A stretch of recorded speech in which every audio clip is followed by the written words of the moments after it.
vamos falar um pouquinho sobre Maria e sobre a sua gravidez virginal, a sua imaculada conceição e sobre o Messias, o Salvador, o Cordeiro. Pois bem, nós sabemos que no Antigo Testamento existe essa profecia de que o Messias deveria nascer, ser ungido e ser um homem que ia libertar o povo da escravidão. Para que ele pudesse ser alguém que libertasse o povo da escravidão, ele não podia ser um porteiro, ele não podia ser um pescador, ele não podia ser um carpinteiro, ele precisava ser um rei. É rei que comanda um povo, que liberta o povo, não um carpinteiro, não um pedreiro, não um pescador. Portanto, no Antigo Testamento se espera um Messias rei, rei de um povo que guia um povo para a guerra, para vencer a guerra. Então nós sabemos que o tema do messiânico ele surge lá na resistência dos macabeus quando estavam em guerra com os gregos. Então se fortificou esse pensamento do Messias e os macabeus, claro, disseram que eles eram um povo escolhido e aí se ungiram e aí surgiu a história de um Messias que viria salvar a humanidade.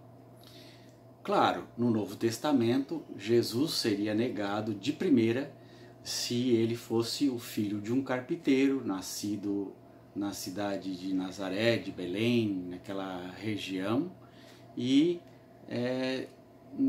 também ser um carpinteiro. Que rei é esse que ia salvar o povo de Israel? Não me parece possível. Então precisa-se fazer um sensacionalismo no nascimento de Jesus.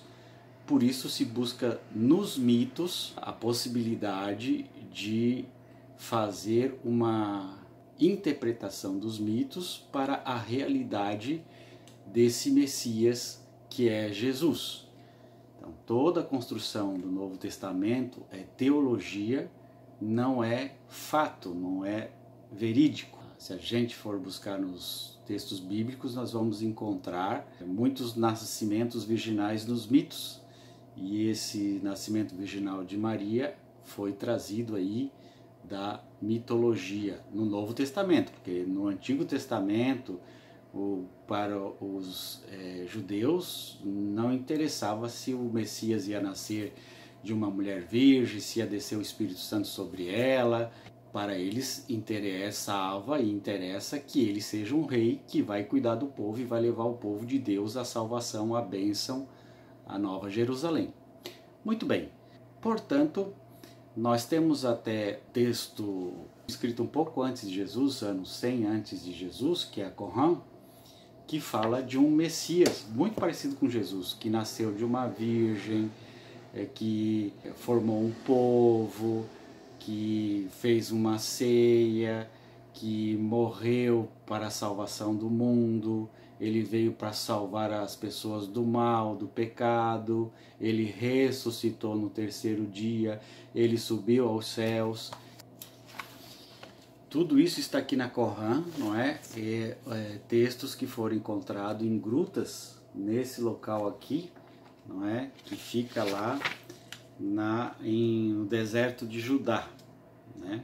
São várias grutas, vários textos foram encontrados que falam sobre esse Messias antes de Jesus, o que esse Messias viveu, Jesus também viveu. Então, se fosse dizer quem é o Messias, o Salvador, se ele existisse, seria o Messias da Corã, não o Messias da Bíblia, porque esse veio primeiro. A história que está nele é a mesma história que está em Jesus, só que é cópia. Jesus é plágio deste documento. Muito bem, nós temos a história também do Cordeiro, né? Existe aí a compreensão dos judeus de que toda pessoa que nasce, ela nasce com pecado. Ele é impuro e precisa fazer sacrifício. e o sacrifício como forma de purificação. Deus não aceita o sacrifício do próprio homem, então o sacrifício é trocado.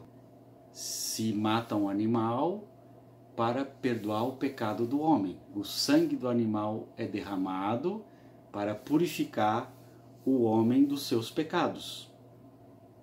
Nós vimos que para os judeus e para os cristãos dos primeiros momentos da vida cristã, não tinha nenhum interesse em manter uma história de que Jesus nasceu de uma virgem, de que foi o Espírito Santo que fez a gravidez de Jesus e que José criou Jesus, mas não tinha nenhuma filiação sanguínea com Jesus.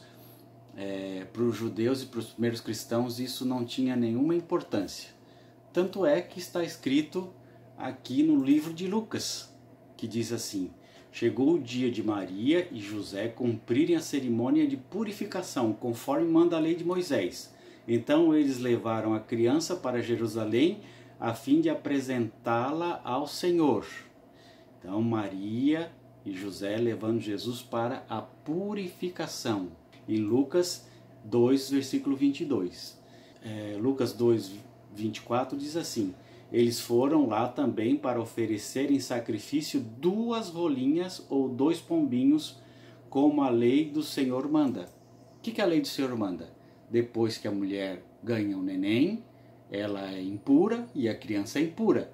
Então é preciso ir no templo, fazer ofertas de sacrifício, que seriam essas 2 rolinhas que o sacerdote iria sacrificar para purificar Maria e José. E também Jesus do pecado do nascimento, que toda pessoa, para o judeu, nasce impura e precisa ser purificado. Maria e Jesus foram no templo serem purificados. Então significa que Maria entendia que ela estava impura e que Jesus também estava impuro e precisava se purificar. Isso está em Lucas, você pode procurar lá que você vai encontrar. Mas é claro que com o passar do tempo, esta visão não pode prosperar, porque a ideia de um Messias que nasce de uma pessoa que não tem condições para galgar um reinado, ser rei, era preciso inventar uma história para que ele pudesse ter força teológica para ser chamado de rei, de salvador da humanidade. Esta foi a forma que foi encontrada para resolver o problema, de que Jesus nasceu e que ele nasceu como os judeus admitiam, todo nascido é impuro e a mãe também fica impura e tem que ser purificado. É claro que houve pressão interna e externa para que fosse construída uma teologia da qual Jesus fosse descendente de Davi, que na verdade, se a gente for apertar os textos bíblicos, Jesus não era descendente davídico, nem por Maria e nem por José. Se fosse por José, não faz sentido, porque ele não era filho de José. Se fosse por Maria, Maria também não teria nenhuma força, porque só se considerava descendente o macho, o homem, não a mulher. Não existe essa possibilidade de dizer que José era descendente de Davi, porque mesmo que ele fosse, ele não é pai de Jesus, então não tem descendência nenhuma.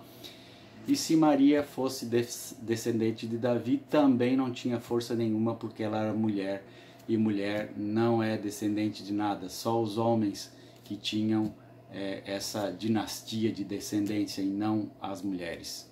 Então aqui já cai por terra a ideia de que Jesus era descendente de Davi e também de que Jesus nasceu de uma virgem, porque Maria foi oferecer pombinhos e rolinhas para a sua purificação e a purificação do menino no templo. Para se ajeitar as coisas, então, diante da tensão, da pressão interna e externa para dizer que Jesus tinha que nascer de um jeito diferente, se criou o mito da virgindade de Maria e do nascimento através do Espírito Santo. Isso não existe, não é verdade, é teologia pura. Então nós podemos entender que nos primeiros momentos do cristianismo, Jesus era visto normalmente como uma criança que precisou de purificação no templo, e isso não era problema para os judeus cristãos, os primeiros judeus cristãos, mas com o passar dos tempos, a pressão interna e externa para que Jesus fosse diferente de todos os outros, para dar o poder para Jesus, o Messias, o Salvador, aquele que Daniel anuncia lá no Antigo Testamento, repito, cria-se, adapta-se, faz-se plágio de mitos anteriores para que a comunidade possa entender que, olha, Jesus nasceu de uma virgem, foi o Espírito Santo que engravidou Maria, e etc, etc, etc. Trata-se tudo de mito, de invenção teológica, não existe respaldo histórico. Um abraço, tchau.